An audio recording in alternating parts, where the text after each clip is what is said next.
So for everybody's in here so far, today's talk is just about intellectual property.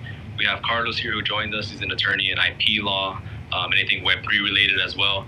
And so if anybody has any questions along the way of just asking about intellectual property, how it works for your photography, for your artwork, especially in the NFT space as well, feel free to jump up here and just come up as a speaker and ask these questions away.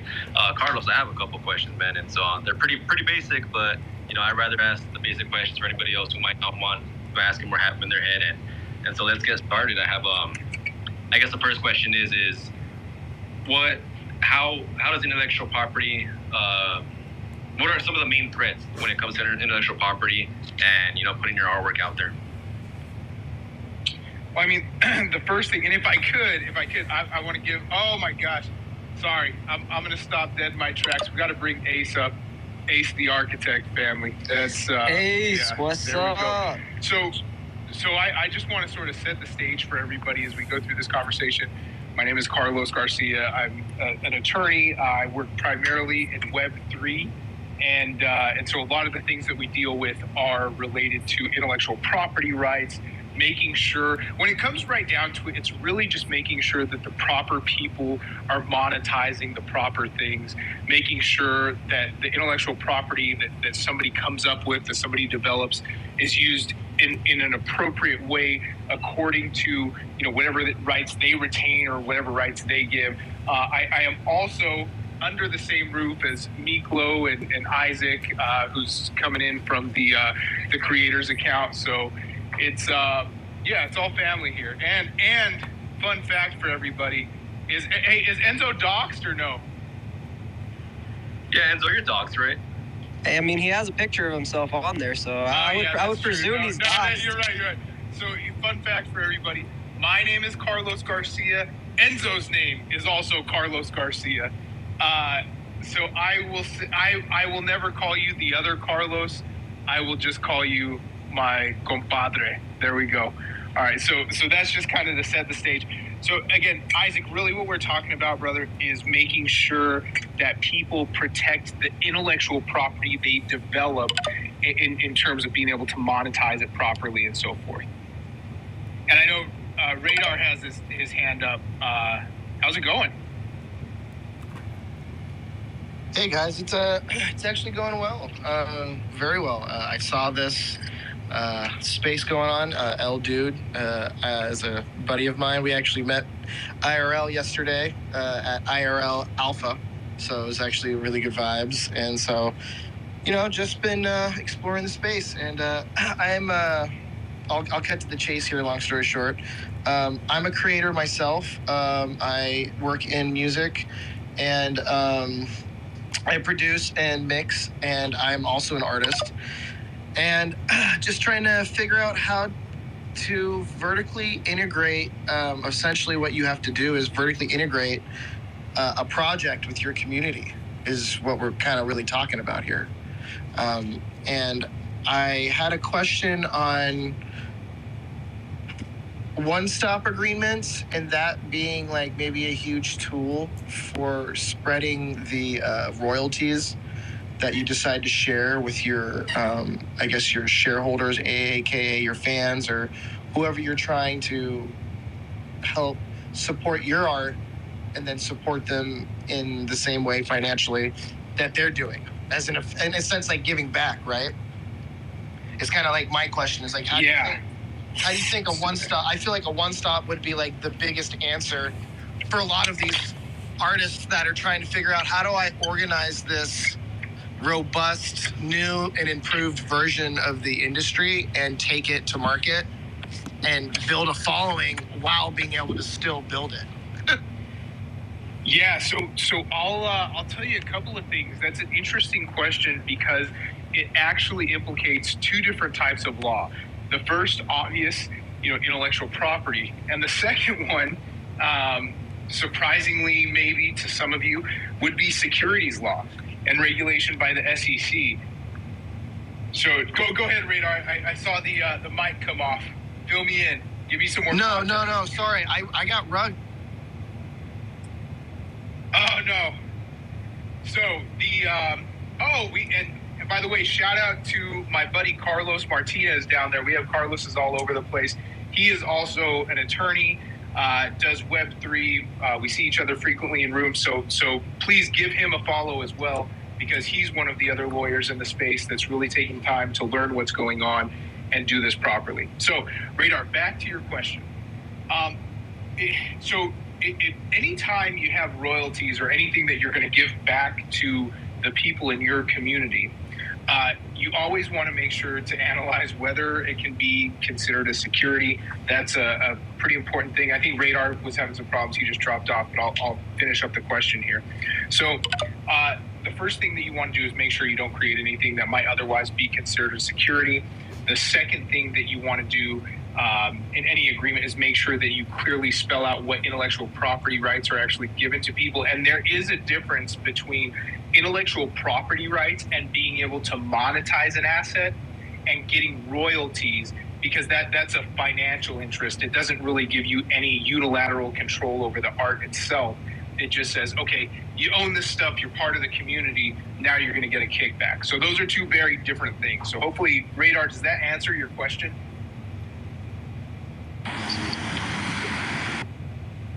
Ace, go for it, bro. Man, shout out to everybody in the room, man. You know what I'm saying? I just want to say real quick, hit the blue gem, retweet the space. I think that this right here for the culture of what we're doing and the culture of builders is something that we definitely need to tag artists, friends, creators to come in and join us. This is very important information. And, you know, my question is a little bit off topic, but on topic. Would you consider Bitcoin property, Carlos? Yes, I would consider Bitcoin property. So, you know, according to the IRS, it is a form of digital property. So I'd say yes, it is property. But obviously, there are tons of nuances in there that we are still discovering. And Carlos, you're up here as a speaker with me as well. So if you hear anything that you have good input on, please feel free to unmute. And if you could, really quick, introduce yourself to the room, Carlos. What's up, Carlos, man? I appreciate the shout out. I've been a bankruptcy attorney for the last 5 years. So as a bankruptcy attorney, I pretty much get to see everything related to business, because that's where I specialize in. I specialize in corporate law, restructuring of businesses. So, you know, I've been doing that for a long time, and I've seen businesses profit. I've seen businesses crumble, right? And I think I've been the biggest proponent, at least in my area, as to financial education and anything crypto, kind of tying in the communities in just the area where I work in. But I do appreciate you shouting me out, Los. I can't thank you enough for that, man, bro. For sure. No, hey, absolutely, man. Hey, anyone in our profession who's taking the time to learn this and be in spaces and understand the culture and develop the bedside manner that you need to have to be a Web3 attorney, I'll always shout them out. Besides, you have a great name, bro. So, you know, you can't lose when you go with Carlos. That's true, man. That's true. Los is a great name. But just to kind of piggyback off what you were saying earlier, man, I think one of the biggest important things that people need to understand in this space is the importance of attorneys and speaking to attorneys, right? Because as you already know, Los, man, people just don't like to speak to the attorneys because unfortunately, you know, we're kind of seen as the bearer of bad news. But, and I know you can co-sign on this, you know, we want to see you guys do well. We want to see you guys be profitable, right? So all it takes is just talking to an attorney or two and then just kind of making sure that all of your T's are crossed and your I's are dotted, so that you can just focus on building, and then let us focus on making you guys profitable. Let us focus on the law. Absolutely. And so, Ace, to kind of clean it up and answer your question, yes, Bitcoin, I would consider Bitcoin property. And the other thing that you can look at is ask yourself, okay, can something be collateralized against this, which The answer is most definitely yes. So there is an analysis, and it depends on who you ask, really, as to whether or not they consider it property. So, yeah, absolutely. OC, what's going on? And then Ace, back to you. Hey, thanks for having me up here. I had a quick question to the comment that you said earlier about the difference between intellectual property and offering some sort of monetary gain. So I recently joined a NFT project. I won't name any names. I guess it doesn't really matter for that matter. But one of the things they did say was obviously that you own the intellectual property. But another thing was that within this project, there's a set number of characters that they're going to when each character. Oh, see, I think you rubbed for like 2 seconds there, brother. Yeah, I was getting a call. Sorry. So within this project, there's 20 characters or X number of characters, and pretty much what it's about is they're gonna get contracts or contract agreements for these characters as almost like individuals, and each holder of that specific character is going to get, a cut of that contract. So I know you stated something about that potentially being security. Just wanted to see what you have any comments on that. Yeah, and Carlos, I'm actually interested in getting your take on this too, because there is, in my mind, and what you guys have to understand. Oh my goodness, now it's getting real. Nir, welcome. Really quick, before I go any further, Nir, can you, and for all of you guys, please follow Nir. She is also an attorney in the Web3 space, and it is much love to all my attorneys out there. Can you introduce yourself really quick, Nir, and then we'll pick right back up on OC's question? Oh, thank you so much. You guys are so awesome. That's so sweet of you. I love my fellow Web3 attorneys. You guys are just really fantastic, fun to work with. My name's Jessica. I'm based out of Miami. I've been practicing intellectual property law for over 5 years now, and I just focus on IP. Started dabbling in Web3 about 3 years ago, but definitely turning back, getting a ton more questions now lately. But yeah, happy to be here with you guys. Thank you guys so much. Awesome. Thanks, Jessica. Thank you so much for hopping up here. And please, like I told Carlos, you guys feel free to hop in on any of these questions. Let's provide people with some valuable information. And I'll preface everything we're about to say with this. Nothing that myself, Jessica, or Carlos says up here is legal advice. If you guys need legal advice for your specific situation, please reach out to one of us. Reach out to an attorney so that we can tell you the ins and outs one-on-one and have that attorney-client privilege. So, OC, picking back up on what you were talking about. Again, I want to draw the distinction between getting a royalty as part of a project or part of being in a project from the sale or from the monetization of IP, and being able to use your IP rights for something else, for some sort of commercial purpose. So when you look at securities, all right, the basic test, something called the Howey test, and it asks, is there an investment of money into a common enterprise with the expectation of profits solely on the efforts of others? So when I hear royalties and sort of the structure you just mentioned, I think there's at least a risk of it being considered a security. The other thing that we're dealing with right now is that we've had the SEC come out a couple of times and make public statements saying that there's no amnesty, there's no safe harbor. And what's curious is that, this is kind of a side note, even though there is a specific framework within the SEC for self-reporting, for basically providing additional information, it's curious to see that happening. But hopefully that answers your question. So if a project is saying, you get this worldwide, non-exclusive commercial use license, that's different than saying, hey, buy into this. We have a certain number of assets, and we are gonna monetize those. We are gonna put our efforts into them. That's sort of a different situation. And Jessica, Carlos, if you have anything else on that, please feel free to chime in. Yeah, Los, if I could just piggyback off of that, man. If you break it down to in that aspect, then you're basically, I look at that as an investment contract, and if we're talking about an investment contract, then we're talking about security.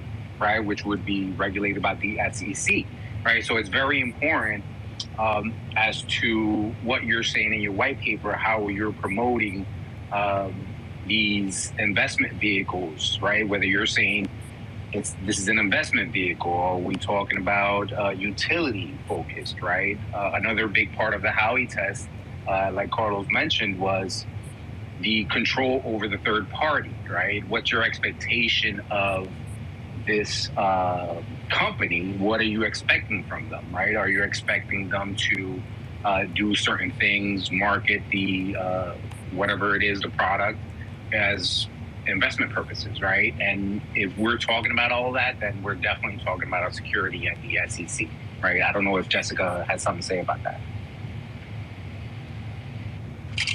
Hey, yeah, no, I think you guys basically said it all. I stay in my lane with my IP stuff. So I appreciate hearing all about Howey. It's always fun to hear from you guys about it.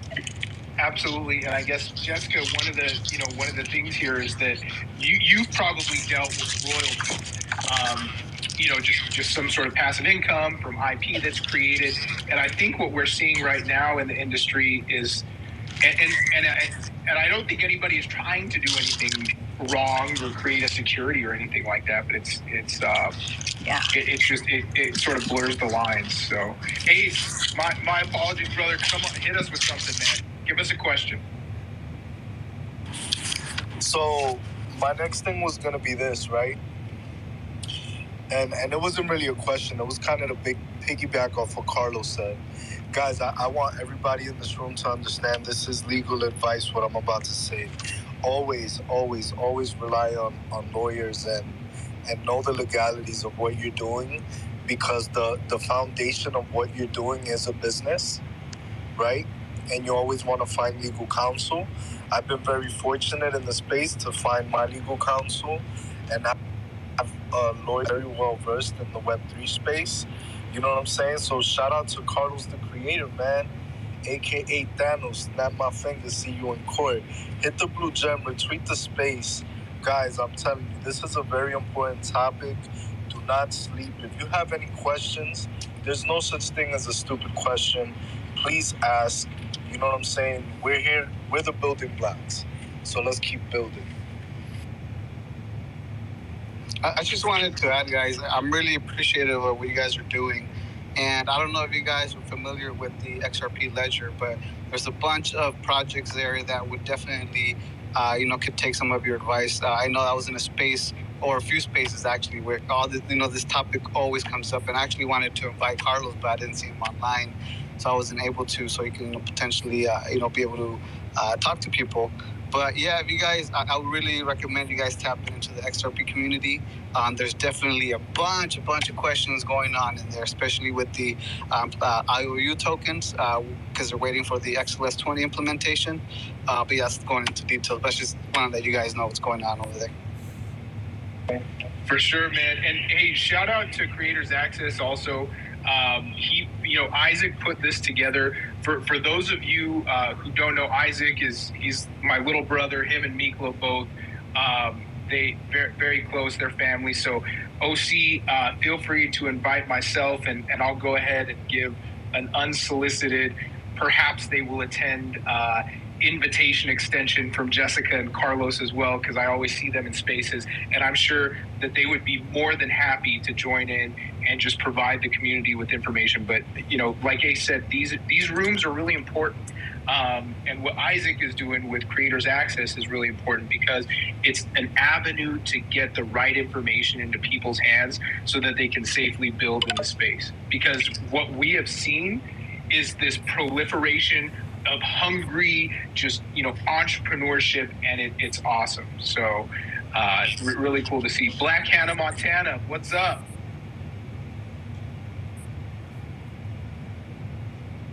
Black Hannah Montana, do you have a question? I just saw you unmute for a second. Feel free to throw one out there. Sigmatic Art, you two, Radar, Adrian, if you guys have anything, throw us some questions. And if you want to come up here and speak, go ahead and request to come up here. And, Jessica, I, and Carlos will keep sort of filling you guys in with little valuable nuggets of information as we go. So, Enzo, lay it on us, man.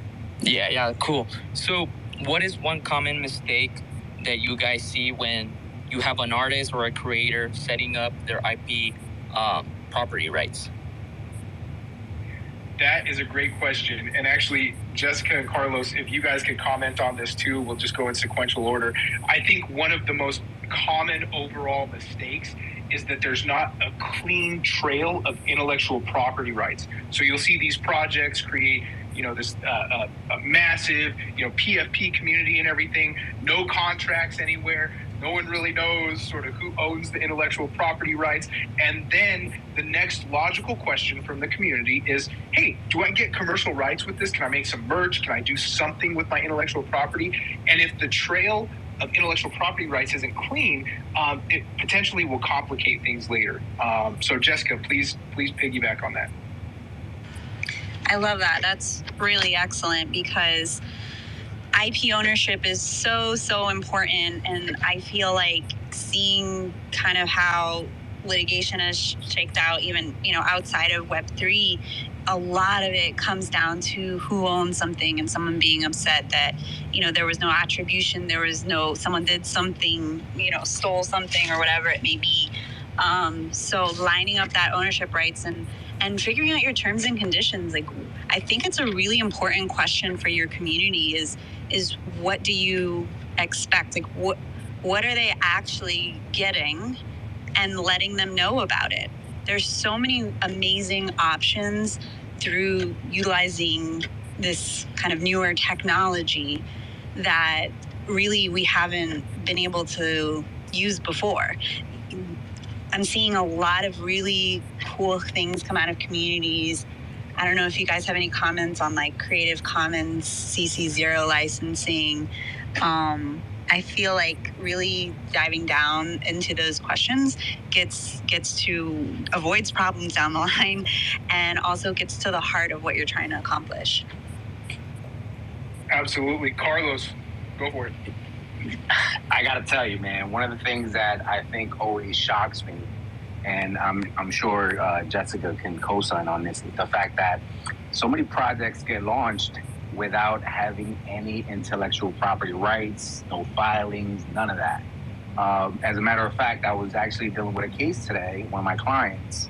I'm obviously very limited about what I can say, but there is an ongoing litigation between my client and his partner about who owns the IP rights to this certain project, right? So obviously, what happens then, that just holds production, and this could be an amazing product that could be out there, benefiting the public, but it's not, because it's tied up in litigation because they didn't have, their right partnership agreements in place, and they didn't have their right filings in place, right? Again, it all boils down to making sure that you speak to the right people, like Carlos was saying earlier. Speak to your attorney, find their attorneys. Like Ace was saying also. Right, it's I can't stress that enough. It's imperative to make sure that you have these things in place, so then you can just focus on what you want to do. Absolutely, Raider. Is it Radar? Raiders fans. Yeah, it's all good, bro. Oh, you're a Raiders fan? Hey, Isaac Miklo, we got to boot him. I'm from Colorado, dude. I'm a stalwart Broncos fan. I'm just kidding, man. Devontae Adams. They got Devontae Adams now. Yeah, they do. What's up, bro? So I actually got rugged when you were answering my question about like using a one-stop to maybe be able to distribute like royalties to people that help you either. So sorry to back it up. So this is what I'm looking to try and do with like an actual DeFi metal band project. My goal is to. I have a collection of work that I've created, and I have like pieces of art that I actually had made by female artists, and she's worked with people like Philip Glass and stuff. My goal was to sell the piece of art as NFTs for one-of-ones. And then what I would do is I would have like a decent amount, maybe either do a Dutch auction or like have a floor price and allow there to be like an open auction. And what I would do is at the end of the auction, there would be like utility based out of those one-of-ones. And I would actually also, first of all, send you that painting that you bought the NFT of. And then one of the things I was thinking about doing was giving you producer credits on the record for buying that piece of art and then sending you that, and then also a list of utility. Like, what does that entail, like, legally? You know what I mean? And how can I actually make that happen? Yeah, that's so first of all, that's a great question, and I'll just sort of reset the room by saying anything that myself, Carlos, or Jessica say up here, anything we talk about is not legal advice. We're just giving information to the community. What I would recommend, Raider, is just sitting down with an attorney, because there's a lot to unpack. Yeah, there's a lot. There's a lot. So I know. Yeah, and I would say, number one, and my key concern would actually not be so much geared towards the intellectual property rights. It would be geared more towards the inadvertent creation of a security. Correct. So the investment portion of it. Correct. Yep. Okay. Yeah. Now. Yeah, Carlos, I don't know, or Jessica, feel free to chime in too. What I would say, for a situation like that, definitely sit down with an attorney and just diagram it out. Sure. Right, yeah, because like what Carlos said, it could, you could inadvertently be creating a security just from, you started off strong, right? You started off strong selling one-on-ones, but then as you start, kind of deep diving into what the expectation of your client base is going to be, right? Then that's where you can be in that gray area of what's that expectation, and then if you want to take it further, like what are you going to do from a control level, right? From a management level, right? Because as what the Howey test says is, the expectation of profits being made from a third party, right? Which essentially you would be that third party, right? So what's the intention? Sure. So yes, Carlos definitely understand. Like what Carlos is saying, you definitely have to speak to an attorney on a one-on-one basis and kind of just write out that whole plan. I think the way you broke it down was perfect. You just got to put that on paper, sit down in front of an attorney, and then you guys can work that out. Well, Carlos, I added you, bro. Hey guys, appreciate you, man. Appreciate you. Real quick, because Creator has had his hand up for a minute, but I do want to say this. Like as per where you guys were just talking about, right? Does it matter which states you're in? Because I know laws are different in each state of provenance. So I just wanted to clarify. Yeah, that's a good question. So on the security side, actually the answer is kind of going to be yes all the way around. So on the security side, we have obvious, SEC potential issues. There's also these things called blue sky laws, different exemptions that people can fall under. So yes, that will matter. The jurisdiction will matter. The state will matter. For intellectual property rights, slightly different. There's still state level intellectual property things that you have to watch out for. But largely federal is where those things are going to reside at. Yeah, and Isaac, go for it, man. You've had your hand up for a minute. Awesome. No, dude, you took over the space, and I love it. I just want to say thank you, Carlos. And so I'm going to throw you guys a little curveball here. Ace, thank you so much, man, for helping out and everything and being in here. I really appreciate that. I'm going to just throw a curveball here and say, what cannot be protected as IP? Wow, what cannot be protected? That is a curveball. Yeah. So, there's some rules that say, like you can't monopolize a style, but there's also some protections that would come along for one specific work that could still be protected. So it's kind of a broad question. So like if you, good example. one of our buddies, Colombo, does a very, actually, if you look at ACE's PFP, that is something that Colombo did. So he is well known for using currency to make art. Now, Colombo could definitely do a copyright for each one of his individual pieces. He could protect his individual works, but what he couldn't do is say, well, nobody else can make these currency collages. So that would be an example of what's not protected, so to speak. Carlos, go for it. I think if I remember a few classes from law school is you can't protect an idea, right? It's got to have some type of tangible form to it, right? You can put it down on paper. Now you can protect it, but I think you can't protect just an idea. So if you speak to someone about an idea that you have, and then all of a sudden that person goes and puts it down on paper and then takes it and patents it or trademarks it or copyrights it, then I think you just got beat. Yes, actually, and I'm glad you said that. That's a really important point, because you're right. It just uttering an idea does not give any protections. And I'll say, and Carlos, tell me if you agree with this or not. I'll say in general, the more steps you take to protect a piece of intellectual property, the better. Whether it's doing something as simple, I'll give you an example. Here in Texas, we have something called a service mark. In all scenarios, it does not require a full-on registration. But if you just use the little SM, the letters SM in superscript next to the actual mark itself, you get some protections. But I think it's all about doing something affirmatively to protect the intellectual property. Right. You'd rather do more than not do anything, right? I mean, whatever it takes, just protect your idea. Like Carlos said, the more you can do, the better for you. Absolutely. And another thing to touch on, and this is, I'm not going to give any details, but one of my buddies that may or may not be listening right now is actually working on a first of its kind system. And he's going through the steps of actually patenting it, which is a whole other ball of wax in terms of intellectual property, much more complex than basic copyrights and trademarks. So it's there's varying levels of effort that you have to put into protecting intellectual property, just depending on what it is.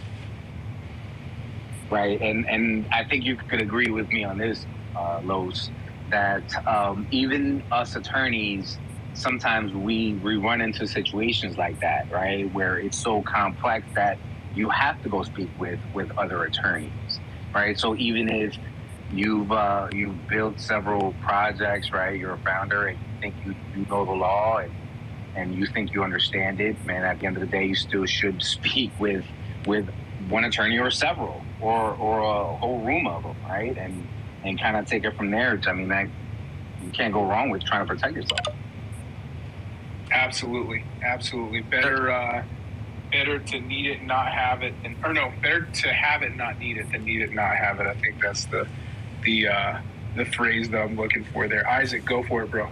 Now here's a question. It might be a super simple question, but I'd rather ask it, and it's the 4 different types of intellectual property, right? You have patents, trademarks, copyrights, trade secrets, things like that. What's the difference between each one? Awesome. I will give you that right now. Ellie, I would love to get Ellie up here. Ellie is one of the most intelligent attorneys that I have ever had the privilege of working with. She's a whiz in intellectual property. So, Ellie, welcome in. If you want to come on up and speak, just let us know and come on up here. So I'll give a very broad overview. Perfect. Ellie, how are you? Hey guys, sorry to jump in. Go ahead. I don't want to interrupt your explanation. Go ahead. No, actually, my answer was going to be Ellie can answer this much better than me. What's going on? How are you? So if you could, Ellie, Isaac, can you re-ask that question? Yeah, of course. So this is a very simple question, but it's important to ask, and it's the 4 different types of intellectual property, right? Like patents, trademarks, copyrights, and trade secrets. What's the difference between each of those? Yeah, so So it depends on the type of intellectual property you're protecting. Obviously, that's the very the obvious answer. But patents are more for utility. So anything that has utility normally, there's some nuances as far as like it doesn't necessarily just need to be like a functional utility. It could be like a business system that you have. So that also could be a patent. There's also design patents. So the way that you have the shape of the car door sometimes and the functionality that it makes them open up upwards instead of like sideways, that could also be a patent. So it really just protects the novel ideas. It has to be something novel, basically, and something that changes the functionality or is original. The copyright is a tool for the protection of creative expression. So you are basically protecting anything that's normally artistic. So that's when it comes to music, literature, video, art, etc. And then we have trademarks, which is trademarks are, as I see, more for the protection of the consumer. So trademarks protect from indicate the source of something. So the Nike swoosh or the actual Nike wording, you assume or connect that mark to the product that they offer. So trademarks are meant to protect consumers from any likelihood of confusion. So there's different trademarks for different things, and you don't want to associate the actual Apple computers with a different mark that's off-brand based on a similar Apple-ish or something that adds to that wording, and then make the wrong association to the actual register mark. So those are the main ones. There's also trade secrets that protect secrets of information. And then there's also other nuances such as the right of publicity and the right of the image and the person, so NIL, the name, image, and likeness of someone. So those are the main or major areas of intellectual property that get protected. Yes, and really quick before we move on, guys, just like Carlos was saying, there are certain attorneys that we reach out to who are better suited to deal with issues in the field. Ellie is the person. Ellie would be the one. Absolutely. For IP. Yeah. So guys, everybody in here, aside from following Isaac and Creators Access, make sure you follow Ellie because she does know a lot about intellectual property, and I can say that because I know it firsthand. So Ellie, thanks for hopping in on that question. Anybody else up here have some good questions? I see Crypto Cause. Let's go. What's up, brother? Hey, thank you. Appreciate that. And I appreciate you guys having this space and talking about this stuff. So that my question, I'm simply an investor at this point in time. And there's a project that is coming out, or it just launched yesterday, and it's a new, unique way of like interacting and recording information from the blockchain and interactions between the NFTs, and like it's talking about. It's going to use it like a synthesis function. So let's say I create a piece of art, and then there's another artist. That they create another original piece of art. Another person can come in and then basically utilize certain factors from those two NFTs and make a new NFT, and it kind of follows the lineage. That's how would something like intellectual property. So I have this NFT and I'm going to be able to make art with it, but then down the line, in further generations, they're going to be utilizing my art to create theirs. And so that's just, I don't know like much at all about IP. So yeah, what would be the IP ownership and IP rights in regards to that situation? Yeah, so first of all, and I'll just preface really quick with what Ellie, myself, and Carlos are about to say. With this is not legal advice. We're just up here talking about information. So in that case, I would definitely reach out to an attorney. Secondly, I think there's some law school professor out there that would love you for a great fact to give on a test. That was a law school question. Yeah, I'm certain that was at the bar. Question. I would need to do research on that one because I don't know how each new iteration or each new edition would affect the overall Composure, who owns the intellectual property rights. Ellie, what's your take on just something like that? Okay, so I'm trying to picture it because the way my brain works is I need to physically see it in 3D basically. So the way I'm seeing is breeding. So it has a breeding functionality. So basically you have some sort of metadata in one smart contract that merged with another smart contract metadata is breeding to create a new one. So my initial thought process is it depends on what the initial NFT is granting you. So if it's granting you a license to use a specific amount of art, and that specific amount of art and part of the license allows for derivative works, or is a license that is either revoked or changes up to a certain point, then at that point, then possibly you have two separate works of art that get merged. So the question just comes down to who has that new piece of art, who's the owner. That's the way I'm kind of picturing it. If it has a breeding functionality that then gets passed down to a third person, is that what I'm understanding? So there's two separate NFTs. A third person is going to be able to acquire the third one from the breeding functionality of the first two. Right? Essentially, yes, but I know it will go even further than that, than just like a simple 1 + 1 = 2. You get that. It's more like along the lines of genetic combinations. So, you have all your different sequencings, all the different potential sequencings, and, depending on that vast database that's being drawn from all those various inputs, are potential for input in the resynthesis of a new. I guess it is breeding. So it's not art. It's traits that get merged. Okay, so there's a different. So it's not art, but the traits.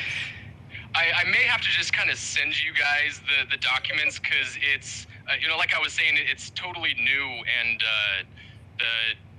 there's going to be a DAO for it, and I think that's when it's going to be kind of like a consensus agreement on what is actually going to be done with the DAO, or done with the IP. But I know a lot of aspects of this project are completely new, down to even the smart contract specifically that they're using, because it's not an ERC. It's Zilliqua, like ZRC6 and ZRC7. Which have just been released, I think, like 3 to 4 months ago. So a lot of this is like literally brand new right out the gate, and no one has really interacted with it. Hey, Crypto, sorry, go ahead, Ellie. Go ahead. No, I was just gonna say, Near is here too. She's also a very knowledgeable in the IP. So if she wants to jump in and say what she thinks, please feel free to do that. I don't know if you guys see her. She's a speaker already. Yeah, Jessica's just hopping back in. I think she rugged a little bit, but she's back now, guys. Crypto, number one, what I was going to tell you, shout out to you and all the folks over at VeChain and doing stuff on a new blockchain. Seriously, I have a lot of respect for you. Brett's a good friend of mine, so doing awesome stuff. Brett, Brett, my boy, that's what's up. Yeah, that's my boy, man. He's family. So what I'll tell you is that what you are doing is really cool. It's a very complex fact pattern. So what I'd recommend, and I'd recommend it to everybody else in this room, aside from following Isaac and Creators Access up here, make sure that you follow all of the attorneys up here, Near McD, Carlos, Ellie, myself, the other Carlos, and then just DM any of us. Really, Ellie and Jessica are going to be the two that are best suited to deal with something that's that complex in terms of intellectual property. So I would say reach out to them. If you happen to just like my style and think I'm a cool dude, then reach out to me and I'll reach out to them. I'm just kidding. Cool. Yeah, honestly, I'm going to shoot a DM to all you guys, because it's, like you said, I think all you commented, like, hey, that would be on the bar. So just, as I know, as time progresses, the development in use case innovation, there's just going to be so much new stuff. Mad props to the two Carloses, Ellie and Near. Like, at least from my perspective, you guys are helping fight the fight on the actual cutting edge of, the development of, what's in my opinion going to be the next wave that is going to completely transform the globe over. So I'm just mad shout out to you guys and mad respect for you for doing the real heavy work. Like, you guys are in there. My brother's a lawyer over on the East Coast, and I know the stuff that you guys go through. It's a lot. It's so much work. I'm definitely gonna shoot y'all a message. I appreciate the time. Thank you. Absolutely, and thank you so much for coming up and asking a question. Carlos, go ahead. Yeah, real quick, Carlos. In crypto, if you're thinking about DAOs, man, definitely hit me up because there's a lot to unpack there, right? So I would definitely like to see how I can help you walk through that, right? Because I can definitely help you in development of DAOs, and I mean the DAOs are now the new LLCs, man. I mean this is where the world is going, right? Yep. So that's my world, that's my realm. Corporate law, corporate restructuring, corporate reorganizations, right? Pretty much helping businesses get off the ground, or pull the plug on businesses that are failing, right? So. But like you're saying, man, I mean, and this is what I was saying a lot earlier too, that at the end of the day, unfortunately people don't like to speak to attorneys because, we have to keep it real, right? You may have a great idea, but at the end of the day, we may have to be the realist in a situation, but that's okay though, because innovators innovate, right? So exactly. If you speak to an attorney and you hit a roadblock, well, all the attorney is trying to make you do is, kind of shift gears, do something else, or just make sure that you have the right things in place so you succeed. We're up here trying to help you succeed. You're just pointing out the obstacles. It's up to us to figure out how to overcome those obstacles. But I mean, you're just like, hey, we have our idea. All right, here's the real world. Here's the obstacles in place that you're going to have to overcome in order to progress forward. That's awesome. I appreciate you guys a lot. Thank you. Man. Skate, what's going on, man? Guys, everybody up here, Skate is one of my good friends. Please give him a follow. Awesome, dude. Skate, what's up, bro?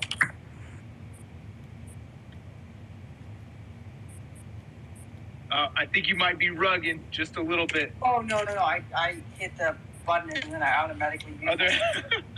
Well, so I know, like, there's going to be one of those, it depends on the situation type questions, but just from a broad perspective, like, we have, like, I'm just thinking about this, like, let's say I buy a Bored Ape, for example, right? And I use the IP of my Bored Ape for a while, and I decide,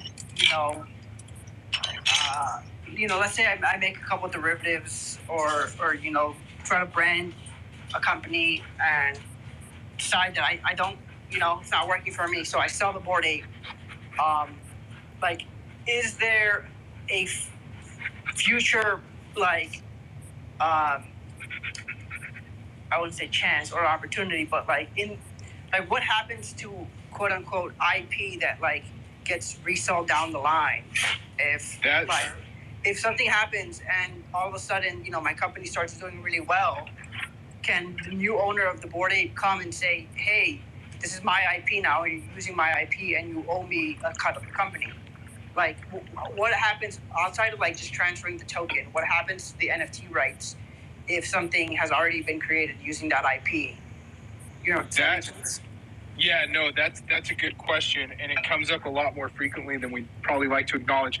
I'm going to throw that to Jessica and Ellie, because I think they're in a better position to answer that and what the springing license looks like and sort of ongoing usage. So Ellie, Jessica, please chime in. I've actually mentioned this before, a different fact pattern where the art can essentially become a trademark based on the use that it has.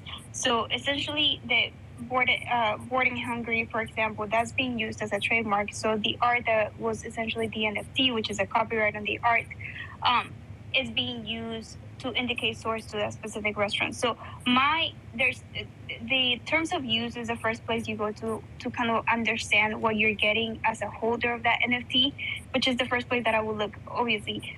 For Bored Ape, their license or their terms of use are very, very expansive. And there's no real clear line as to what happens if there's additional IP other than a copyright on the art that gets that the holder gets to monetize or commercialize.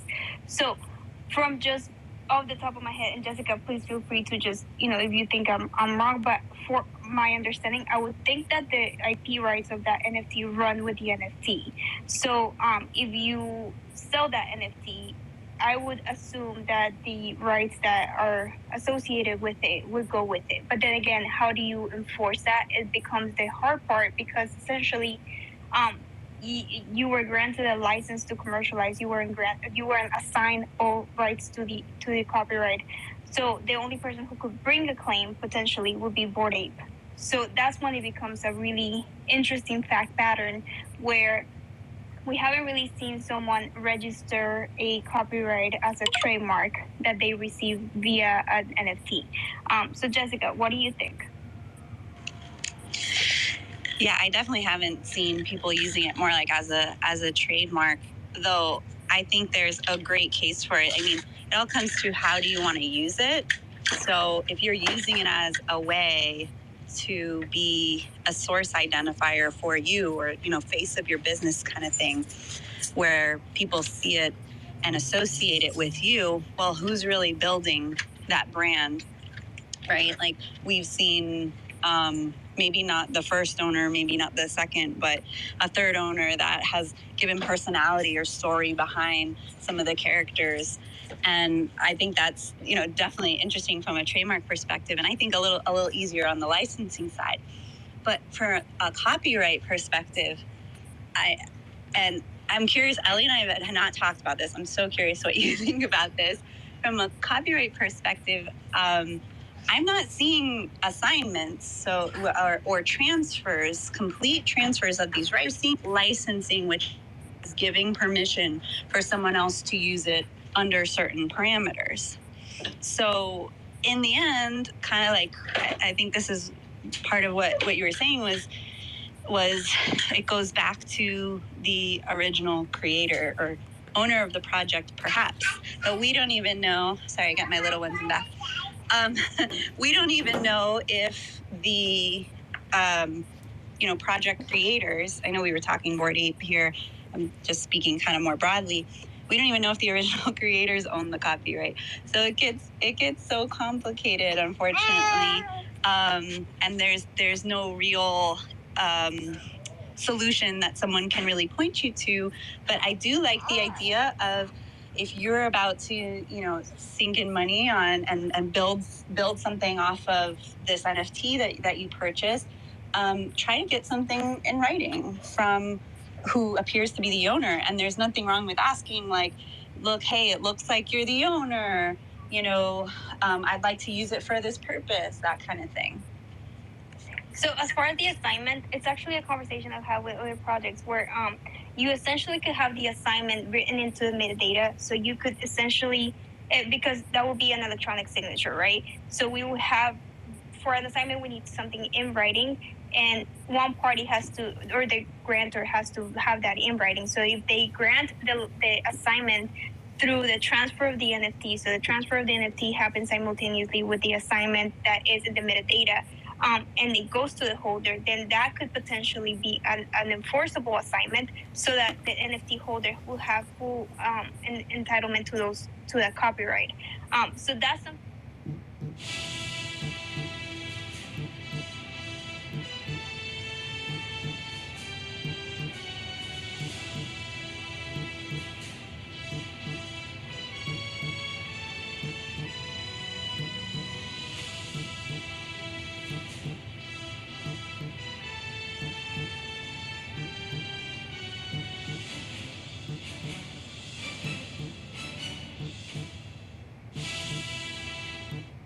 Could be potentially done. However, most project founders will want to keep a non-exclusive license in case they want to utilize some of the art that they have created and granted to the holders. And that's mostly for marketing purposes, which they normally don't even use it. So I do lean sometimes, depending on what you want to do with your project, to like have that assignment in the metadata again. And that will be enforceable. arguably and allegedly, again, not legal advice, but quote unquote enforceable likely. Yeah, that's part of the issue. I really appreciate that, because the kind of electronic signature part is, to me, like the trickiest part, whether or not that would actually be recognized as a signature under the statute, at least here under U.S. law. Yeah, I've thought about that, because we have case law to indicate when a digital signature is enforceable. And if we have a digital signature, so in the blockchain, I don't see why a digital signature in the blockchain wouldn't be enforceable as opposed to the ones that we have seen in the case law where it has been an electronic signature. Does that make sense? So for me, I will argue on the side of enforceability, but again, this is why we're lawyers. We are gonna, have different views and viewpoints.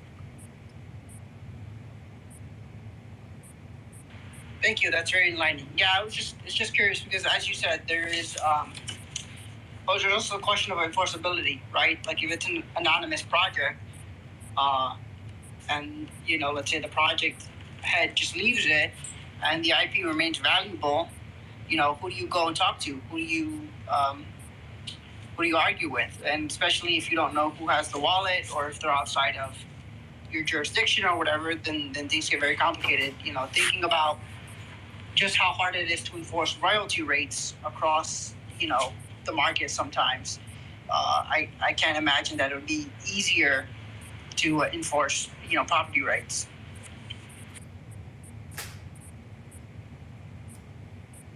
Awesome. Ace, I see your hand up. What's up? I think it's about that time.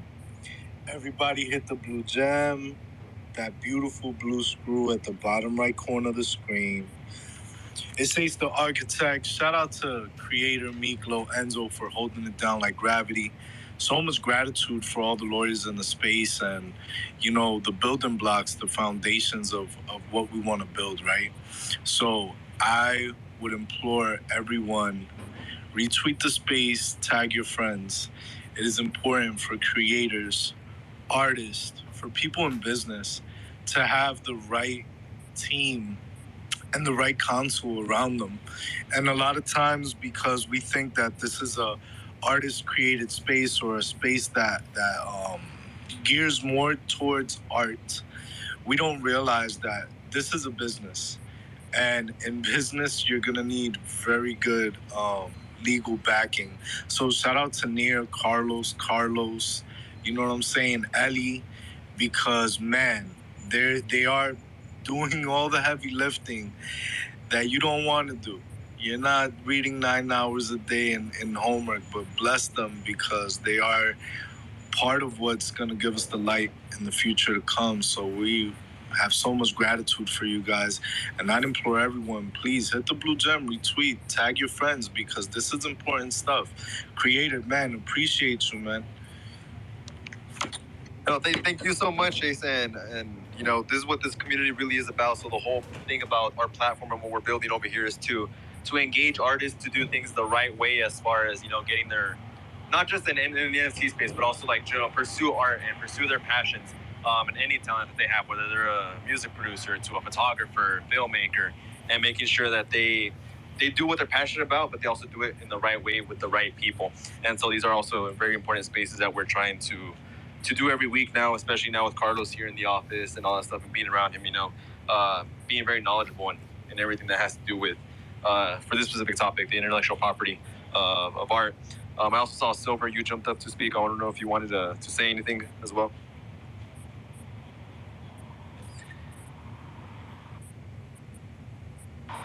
No, he's probably not there. But if anybody else has any questions or anybody else wants to come up and speak, go for it. Other than that, I think this was a really, really good space. And I want to thank Ellie, Carlos, Jessica, Ace, and everybody up for coming in here, Miklo and Enzo for helping me out. And this is something that's honestly very important to come up and talk about. And so I don't know if anybody else has any other questions before we kind of just wrap up the space. Go ahead. Go ahead. I'm sorry. Go ahead, brother. You sure? I just wanted to mention one thing. Creators Access is a community. It's not a project. There's no barrier of entry. Join the Discord today. We have these spaces every, so often. I know trying to do them real more often and stuff. So, we try to bring a community together, really inspire community with Creators Access, with people that are creative, lawyers, in order to enable people to actually have the ability to proceed with their dreams or, in art or whatever they want to do. I just wanted to let that be known. My bad, Carlos. Go ahead. Thanks, man. And I just wanted to say just what was saying before. I geek over this stuff. I truly geek out over it, right? As an attorney, for me, I look at this space and I'm just saying, it's brand new. The law is developing, right? So as attorneys, if we can be at the head of this, that's an attorney's dream, right? Develop law, right? So I just had to say that. And like I said, we're trying to help you guys out. I haven't had the pleasure of working or talking with Ellie or Jessica before, but you guys are legends. You guys are at the forefront of this. And it's truly incredible what we're doing as attorneys, and at the same time, it's truly incredible what founders are doing and what builders are doing, because you guys are killing it also, right? You guys are taking everything to the next level, and we're just here for it as attorneys. Absolutely, and Carlos, it's an honor. I've heard about you from Pablo, so I'm happy we got to finally connect in one of the spaces. So thank you guys for allowing this platform for us to meet. So we'll have to talk because I have some DAO stuff too. So let's chat. Yeah, let's do it. Let's get it. If anybody else is interested in DAOs and stuff like that, you'll see me around and definitely in the Twitter spaces and stuff like that. And if you know Pablo, then you definitely doing it right, because that guy is everywhere. He's definitely leading, the legal space in this area, just like Ellie and Jessica are too. Crypto, I see your crypto cause. I see your hand up. What's up, my man? So, Carlos, I just want to share something that I heard recently in regards to Web3. And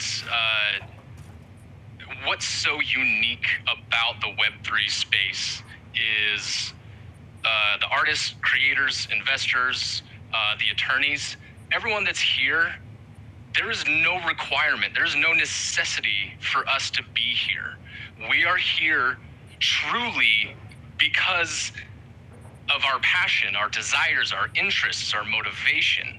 And that's what makes Web3 one of the most unique spaces just in the world right now. Honestly, it's the people who are here are the people who want to be here, who are excited to be here.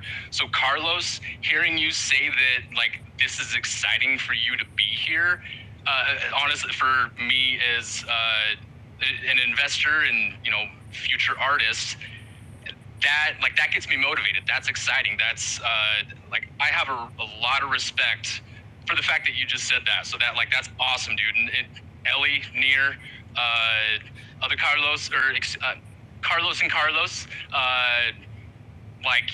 so much respect for you guys. Appreciate you. Thanks, man. I appreciate you guys too, man. Seriously, man. It's a passion, right? And like I said, I see Nir and Ellie everywhere talking law. So trust me when I tell you, you guys are in the right hands.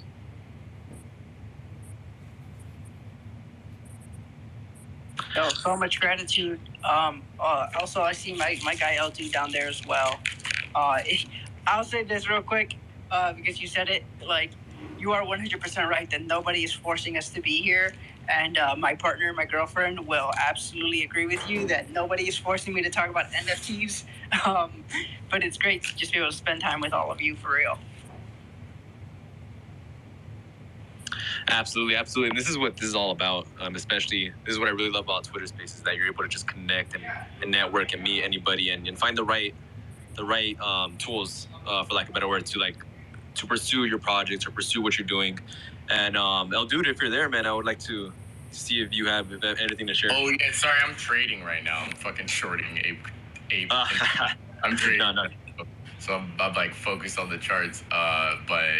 But no, it's I actually went to a meetup yesterday and just met a bunch of people. It's super cool and fun, and it's just honestly, it's really exciting to have all this crazy shit happen, and then you go to a meetup and there's still a ton of people interested. For me, that's exciting. You know, it's a sign of strength in the space that like there's still people here building like regardless of price. So it was an exciting thing to see and like take part in and like network honestly with more people in LA. Fuck, I'm getting wrecked right now on this short. Sorry.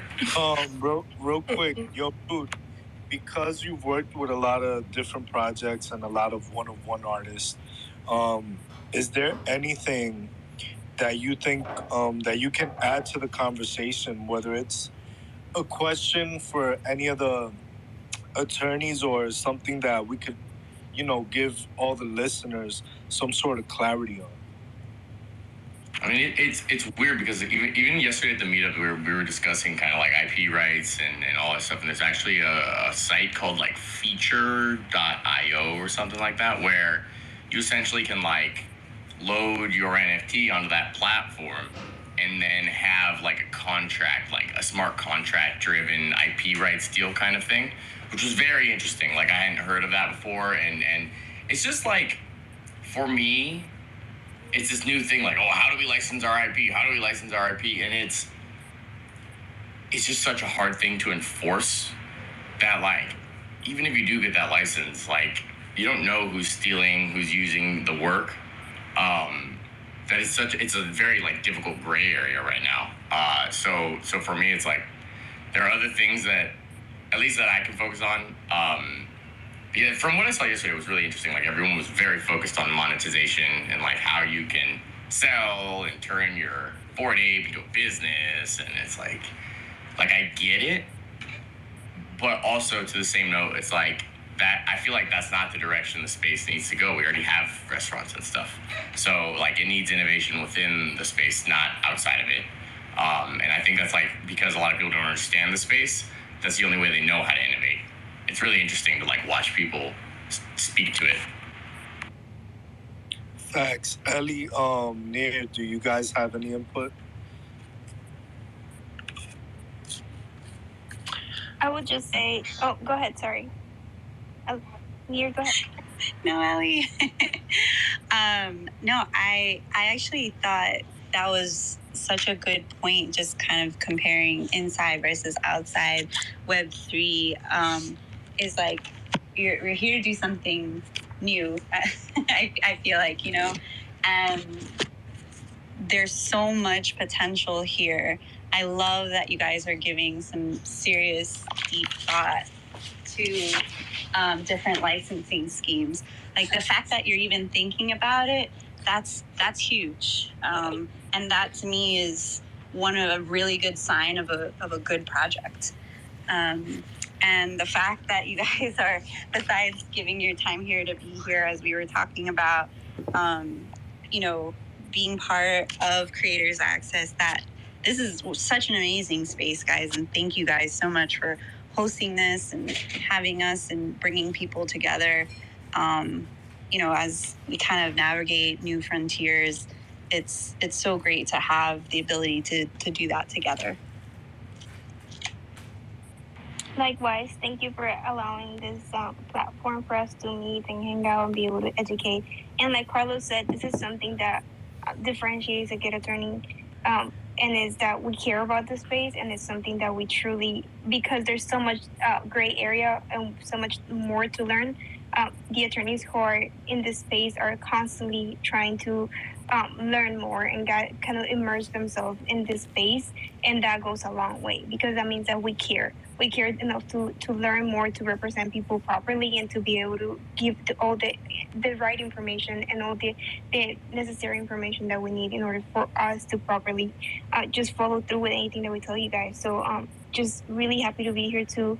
This is something that we all care about, and the attorneys are here, obviously not even voluntarily, and just because, you know, it's a Saturday night at 8 p.m., so clearly we don't have much else to do, but we care enough about this space to be here.